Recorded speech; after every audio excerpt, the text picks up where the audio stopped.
Assalamualaikum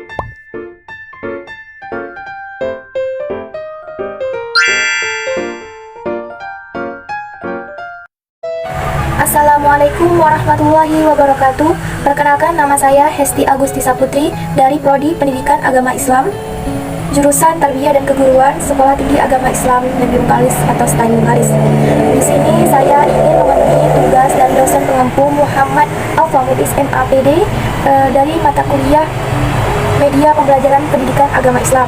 Baik, di sini saya ingin memaparkan media pembelajaran interaktif dalam pembelajaran Pendidikan Agama Islam dan Budi Pekerti pada kelas 9 tentang haji dan umrah. Di sini saya ingin menggunakan media interaktif, di mana media interaktif merupakan di sini sangat populer di kala saat ini. Dikarenakan media pembelajaran interaktif merupakan media yang bisa ditemukan di dalam internet seperti video digital, audio digital dan lain sebagainya, sehingga memudahkan para siswa dalam pembelajaran dan juga membuat siswa lebih aktif dalam pembelajaran. Baik, selanjutnya kita masuk yang pertama, yaitu kota identitas. Kota identitas merupakan kota di mana siswa sebelum masuk ke dalam media pembelajaran interaktif, siswa dapat mengisi biodatanya sehingga memudahkan dalam proses selanjutnya seperti tujuan pembelajaran dan sampai ke referensi. Baik, yang kedua kita masuk ke tujuan pembelajaran. Di dalam tujuan pembelajaran haji dan umroh, yang pertama adanya meyakini bahwa ibadah haji dan umroh merupakan perintah langsung dari Allah Subhanahu wa taala, di mana pada rukun Islam. Yang kedua, menunjukkan solidaritas antar umat sesama dalam kehidupan sehari-hari.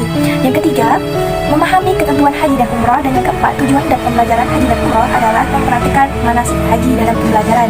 Baik, selanjutnya di dalam home yang kedua merupakan materi pembelajaran. Sekarang di sini saya ditugaskan untuk menjadi guru bagaimana cara menerapkan pembelajaran interaktif dalam media pembelajaran. Oke, kita masuk ke materi pembelajaran, di mana materinya yaitu tentang haji dan umrah. Apa saja subbab-subbabnya? Yang pertama tentang pengertian haji dan umrah. Yang kedua, macam-macam haji. Yang ketiga, syarat sah wajib haji. Yang keempat, rukun haji. Yang kelima, wajib haji. Yang keenam, macam-macam tawaf, cara syar'i, cara umrah, beberapa sunnah haji, beberapa larangan haji, yang dimana akan kita bahas satu-satu. Baik, yang pertama kita masuk ke pengertian haji dan umrah. Nah, pengertian haji merupakan rukun Islam yang kelima. Menunaikan ibadah haji hanya wajib bagi orang Islam atau orang yang mampu. Nah, haji merupakan menyengaja atau sengaja menziarahi ke Baitullah atau Mekah untuk melaksanakan ibadah kepada Allah Subhanahu wa taala dengan syarat dan rukun tertentu. Sedangkan umrah merupakan ibadah haji kecil. Artinya, maksudnya di sini mengerjakan sebagian rukun haji, umrah dapat dikerjakan terpisah dari waktu haji dan dapat pula bersamaan. Kita masuk yang bagian kedua, yaitu macam-macam haji. Nah, di sini terdapat 3 macam haji. Yang pertama ada haji ifrad. Apa itu haji ifrad? Haji ifrad merupakan haji yang mendahulukan haji daripada umrah. Yang kedua, haji tamattu. Apa itu haji tamattu? Haji tamattu yaitu mendahulukan umrah daripada haji. Dan yang ketiga yaitu haji qiran. Haji qiran merupakan mengerjakan haji bersama-sama dengan umrah. Baik, yang ketiga yaitu syarat sah haji. Yang pertama, yang paling penting yaitu beragama Islam. Yang kedua, berakal sehat atau tidak gila. Yang ketiga, balik. Yang keempat, merdeka. Kelima, berkuasa atau mampu. Selanjutnya yaitu rukun haji. Nah, rukun haji yang pertama yaitu niat haji terlebih dahulu seperti berikut. Nawaitul hajja wa ahramtu bihi lillahi ta'ala. Yang kedua, mengerjakan ihram. Ketiga, wukuf di Arafah.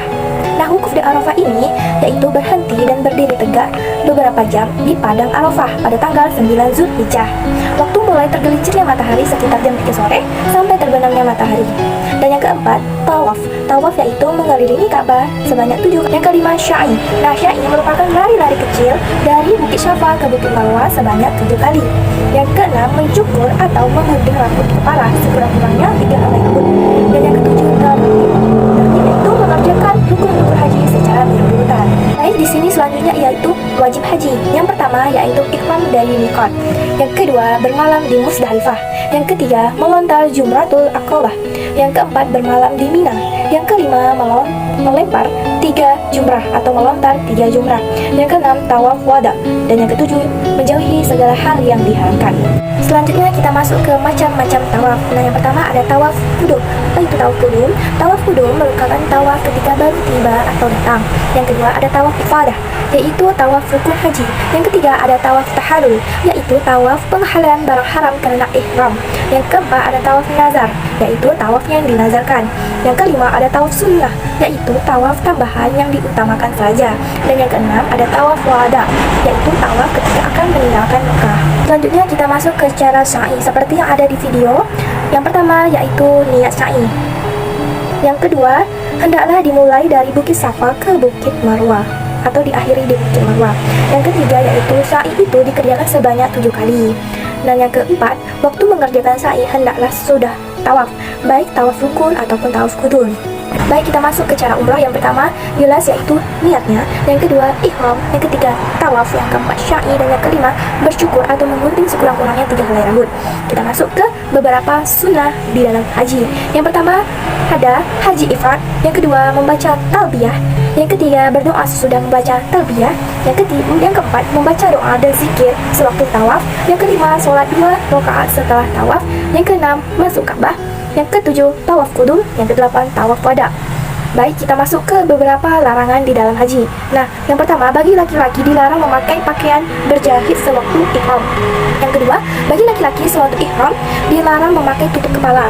Yang ketiga, bagi perempuan dilarang menutup muka dan 2 telapak tangannya. Yang keempat, dilarang memakai harum-haruman sewaktu ihram, baik bagi laki-laki maupun perempuan. Yang kelima, dilarang menghilangkan rambut atau bulu badan yang lain. Yang keenam, dilarang memotong kuku. Yang ketujuh, dilarang mengadakan pernikahan. Yang kedelapan, dilarang bersetubuh. Yang kesembilan, dilarang berburu atau membunuh binatang darat yang halal. Baik, itu saja materi pembelajaran di dalam pembelajaran secara interaktif, di mana di saat penjelasan ada juga belakang seperti audio digital ataupun video digital yang bisa anak-anak pahami, tidak hanya dari penjelasan dari saya atau sebagai guru, tetapi juga kalian sebagai siswa juga bisa memahami bagaimana cara haji dan umrah secara benar karena sudah dikaitkan dengan video. Yang ketiga ada soal latihan. Nah, di dalam pembelajaran secara interaktif juga ada soal latihan di mana para siswa bisa mengerjakan soal-soal latihan yang telah ia pelajari sebelumnya. Nah, di situ juga akan ada hasil latihan atau skor siswa, di mana ketika siswa selesai mengerjakan tugasnya, maka akan ada skor langsung yang bisa dilihat oleh siswa. Baik, yang terakhir yaitu referensi, yang dimana seorang guru mendapatkan atau mengambil sumber-sumber pembelajaran itu dari mana saja yang telah dikaitkan dalam pembelajaran kali ini. Di sini saya mengambil referensi dari buku beberapa, yaitu buku Rangkuman Pengetahuan Agama Islam, dan juga saya tambahkan dengan buku Pendidikan Agama Islam dan Budi Pekerti kelas 9. Baik, sekian penjelasan pembelajaran interaktif yang telah saya buat.